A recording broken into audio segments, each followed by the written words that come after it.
Hello, my name is Christina Kvien and I'm the Chargé d'Affaires here at the U.S. Embassy in Kyiv. I'm here today with Ivona Kostina, who is the head of Veteran Hub. And Ivona was the U.S. Embassy's nominee this year for the 2020 Women of Courage Award.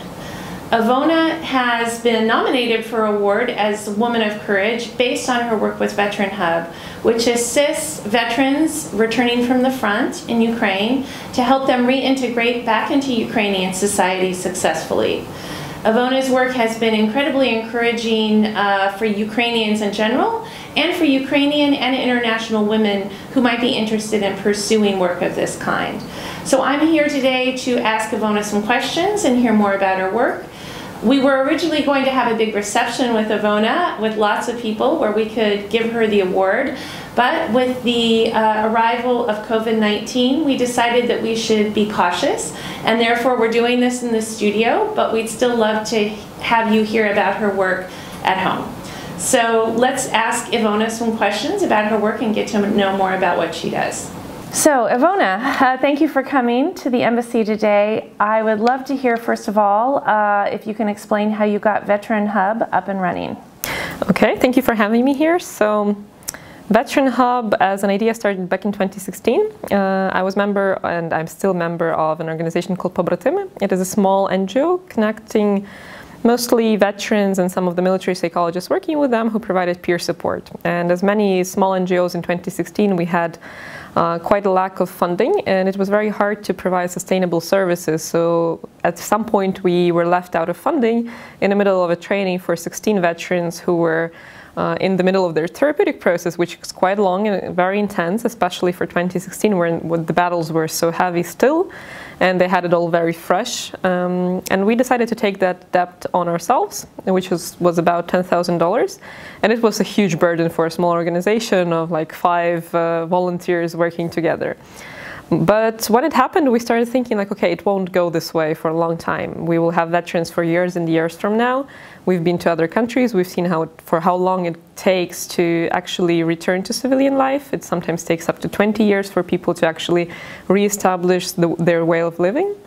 And we came up with this idea of a space that would actually provide safety to the NGOs working with veterans, to service providers, and at the same time will be constantly available for service provision and for veterans to come to. And so we came up with that idea.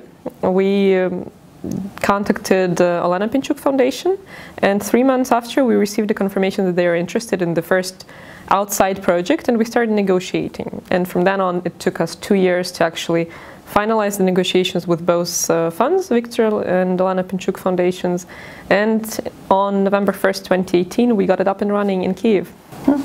Congratulations. Thank you. Do you have any examples of positive outcomes that you've had with the Veteran Hub? Well, numerous, actually. So, on average, we have about 500 to 600 veterans coming every month. So it's quite a lot of stories happening. And if in the first year, mostly these were stories of sudden reunions. We had medics meeting the people they've saved at the battlefield in our lounge zone, and they were crying and hugging because it was such a powerful and emotional moment for them. And now it's more sustainable outcomes. So we see how people turn in for psychological services, and eventually we help them find the job that they were dreaming for about before the war, and they managed to actually get it. And we see people climbing their career ladders, setting up families, and our main goal is help veterans put down roots in a very conscious manner. So when they've taken care of themselves, when they've actually identified who they are in the civilian life, and then they can actually build a family and set something very stable for themselves to stick to. What do you think is the most rewarding part of the work that you do? Oh, that is a tricky question. Well, for me personally, because I'm more of a managerial type of person in our team, I don't work with veterans directly most of the time. But I have this moment when I get out of my room and I just sit down in the lounge zone and I listen to those stories of people just looking for their new identity and looking for what they want to do in civilian life. And I see people saying like, this place makes me feel safe. It makes me feel welcome. These people have treated me in a way that nobody else has treated me before. And when I hear this, really, that is probably the most rewarding part of it. Knowing that we've hit the point when people can say, I've relaxed here, I'm respected, and I feel myself for the very first time in many times before that. You know, Veterans Affairs is an area which is often considered sort of a masculine, male-dominated area. Have you found any particular challenges with being a woman? Honestly, no. I'm actually a bit concerned that in Ukrainian reality, men don't want to work in Veterans Affairs. So it's a mostly female-dominated area. When we have our residential meetings, because we have 10 organizations residing in Veteran Hub, most of the times it's 1 or 2 men present out of 10 organizations. And it's challenging because predominantly the army in Ukraine is male. But when they get out of service, they don't find it worthy and dignifying enough of their experience to work in a social field. So what we are attempting is actually bringing more men to join us after they withdraw from service.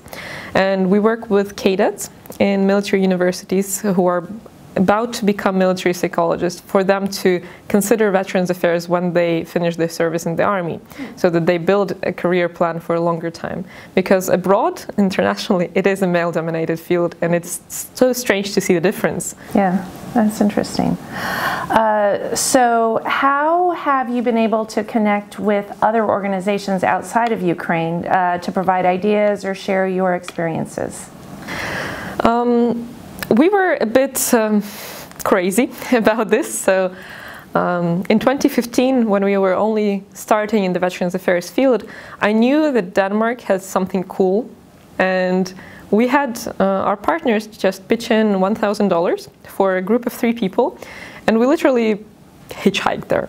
We took a plane, of course, but it was a very unofficial trip. We went to visit veterans who lived in Denmark, in one of the cities I cannot pronounce. I'm sorry for that, but there's a lot of things in Ukraine I can't pronounce, so I can relate. Yeah. And they took us on a tour of a week to all the places where veterans are served in Denmark, and we got acquainted to many people, and we got talking, and we saw how the governmental system works, and how actually when, for example, in Denmark, when you enter a veteran center that is governmentally owned, you want to press the doorknob, but it opens automatically in front of you. And so you're a bit shocked, because you were about, like, you're making this decision whether I press the doorknob and I enter, or I should back up. And I asked them why they did it, and it turned out it's because many veterans turned around at the door front and they left. They just couldn't make the step to open the door. And since then we knew that the first center we will open will have automatic doors for people never to press the doorknob, but never to make the decision, just to know that they're welcome. And when we got that insight, we understood that we just need to see how it works. It's not about learning like from books. You need to experience it as if you were a veteran, as if you were going through the same process.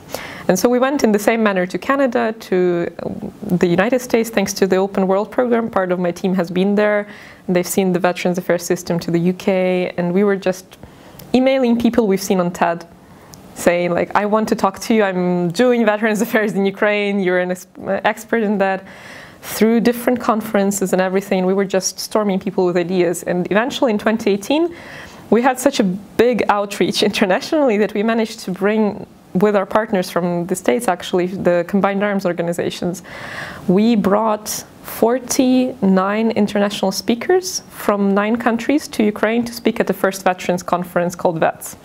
So it was kind of the eventual result of that all. And what advice would you have for other people who want to start organizations like yours? Well, when I get asked that question, I advise them to join existing organizations and start working with them. There are so many people doing so much great work, and the more we unite, the better outcome we can actually make. The more we acknowledge that other people are better in their area, the better we can do our own job concentrating on a single field. So for example, at Veteran Hub, we have 3 organizations working in psychological support, and they don't need to think about legal support because 2 other organizations are doing this job. And we have another partner who's providing vocational training, and we don't need to think about it either. We can concentrate on our area of expertise. And that is like what we want to achieve in this field, for people to actually become experts in this particular field and contribute to it a lot of their time and attention.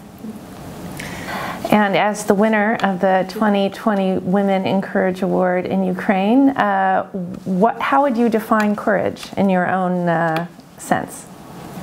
I have been thinking for it since I got the first call from the US Embassy, which was a pretty exciting time for me, because I had to question a lot, why am I appointed for this role this year? And at first I hit a point in my thoughts that I'm not actually the example of courage.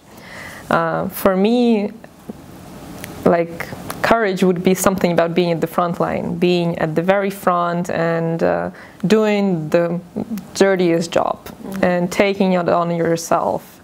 And I started remembering my own past, and I knew that I was never on the front line. I was always on the backup. During Maidan, I was on the securing, like, the provision of food and stuff like that, but I wasn't on the barricades. In the front, I was always providing stuff. I was visiting the front lines, but I was never fighting on the front lines, and I never had the guts to actually do it, to go out there, to become medic or something like that. I was always about supporting. But then I started thinking that maybe in this time where we're living, it is healthy to redefine courage. You cannot live always on the front line. From our work in Veterans Affairs, we know that you need a transition time, and then you need to step out to your civilian life and to take the courage to do something sustainable, to do something long-term. Because it takes courage to plan for a longer time. It takes courage to invest in long-term investments when you have a war in your country.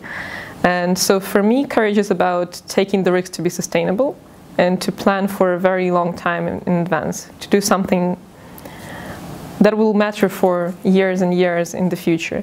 And that was probably my way of being courageous, is to step out and say, we'll make something that will last, and we'll make something that will provide a system for years in advance for the people we care about. We won't be dealing with day-to-day problems, but we will be providing for the future, and we will be providing for you to turn to some organizations in 20 years and know that the same type of quality of services, or even better, will be provided to you and your family. So, in addition to what you've just described, do you have any other words of wisdom for the folks that are tuning in to listen to you today? I wanted to ask you, what is your definition of courage? In my view, I think you gave a very good definition, and that is that courage isn't just the person who's on the front line, although they are incredibly courageous, but courage is all the people behind them who, without those people, the person on the front line couldn't succeed.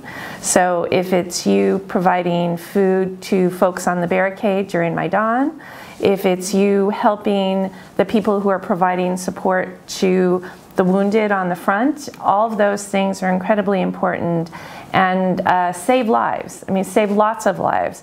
What you're doing now saves lives, maybe not from, from physical danger, but veterans face a lot of challenges when they come back from the front. And you're providing support which ultimately could save lives, or at the very least make lives better for the people that come back. So to me, you've displayed an enormous amount of courage.